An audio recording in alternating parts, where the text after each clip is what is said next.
Oh, yeah, for sure. No comment when you need to. You said what? Tell you to say no comment when you need to. No, not really. He just told me to just stay humble, Or he said at least pretend to stay humble, but, he knows I'm going to stay humble.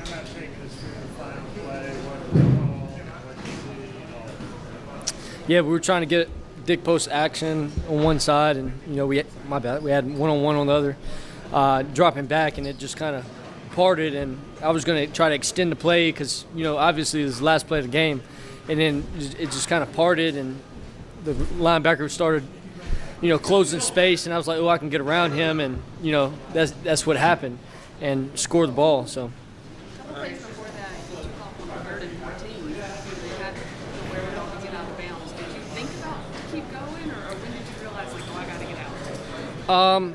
Once I got the first down, it was a lot of open space. It was like, keep going, slide, or get out of bounds. And I chose to try to get out of bounds, stop the clock, try to regroup everybody because, like you said, it was 3rd and 14. Everybody was going to have to get down there. It was a long way, so. You guys scored on your 5 of your final 6 drives as an offense with you at the helm. What do you think that says about your debut and the way you can kind of understand and process this offense? I mean, it's not just me. There's 10 other guys that's out there doing it. The linemen with the run game and pass blocking as well, just allowing me to go out there and also give it to the guys to make plays.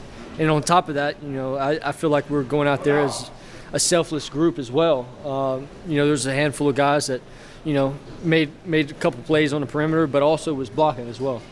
Haynes, you told us a couple days ago that this would be an opportunity for you to put tape out there for everyone. That tape would live on forever. What did you think about the tape you put out tonight? I'm very excited that I got this opportunity, and I feel like that I went out there and operated at a high level, and I feel like I affected a lot of people and improved and allowed everybody around me to play better as well. So I don't know where that ball is, honestly. Did you get a chance at all, and you guys as a team personally, to talk to Keeper all today? Maybe a couple guys. I did not, but maybe a couple guys for sure, especially like on the sideline or anything like that. What was it like playing here in this stadium in the shadow of the Hall of Fame? I mean, it was a dream come true. Growing up, you hear about all these first ballot Hall of Famers, and to see some of them even walk in front of you before the game like that is pretty amazing. And then just to be out there and go out there and try to showcase your talent in front of them is a dream come true. Haynes, you went toe-to-toe, throw with Carson Beck tonight, who was in the same draft class, went in the 3rd round. Do you feel like you showed that you should be in the same conversation as somebody who was drafted as well, pretty high?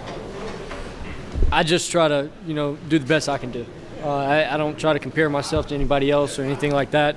I feel like he played a really good game today, but, I try to handle and be where my feet are and go from there. But I don't try to compare myself to anybody, and I just try to continue to get better each and every day. Earlier on in the game, you had a throw that kind of sailed to Jimmy. You later went back to him, and he made a really big play on the ball. Did you guys have a conversation after that play at all? Go over it, go over the film, or say anything like, hey, my bad? Yeah, I mean, obviously, the my bad. Wish I hit him. But other than that, it's just, hey, keep playing. I'm going to get you the ball. What is it about you and Carson back when you play each other? I don't know. No clue at all. But, he's a great player, tremendous talent. And, he's played at the biggest of stages, and he's balled out. So I have a lot of respect for him as well. Nice to get one on him after that 8 overtime game was the other way. Like I said, I just try to be where my feet are and try to play the best I can play and try to win the game that's going on right now. Brad is a good standing over there smiling, watching you. This was also his first game playing Coldplay. How do you feel like that operation went? How did it go between the two of you all night? I feel like it went smoothly. There wasn't a play that I didn't disagree or anything like that, but, I'm one of those guys. I was coach's kid growing up, so, we talk a lot and we try to figure out, you know, what each of us likes and the reasons why as well, and that helps out a lot as well. But, you know, just trying to go out there and play my hardest for him and you know, just do what I can do. What do you think about the whole team coming out at the end and popping you? I tell you what, I couldn't breathe. That's one thing, but it was amazing. Just going out there and being able to celebrate with the guys that, you know, you've been OTAs all training camp with and busting your butt, and to finally go out there and celebrate with them and just showcase your talent is very fun. I don't know. I just didn't tell anybody. I just called, you know, everybody go deep, and it just took off run. I was the only one that knew it. Anything else? It looks like kind of at the end of that run that they were talking about, you kind of realized that, like, oh, shoot, I got to get out of bounds. Was that, like, going through your head the whole time? Not the whole time. I was like, you know, first get the first down. And then secondly, it was like, you know, I got to do something. Either make a decision, stay vertical and slide, or try to get out of bounds. I chose to try to get out of bounds so everybody can regroup. Thanks, Haynes. Thank y'all.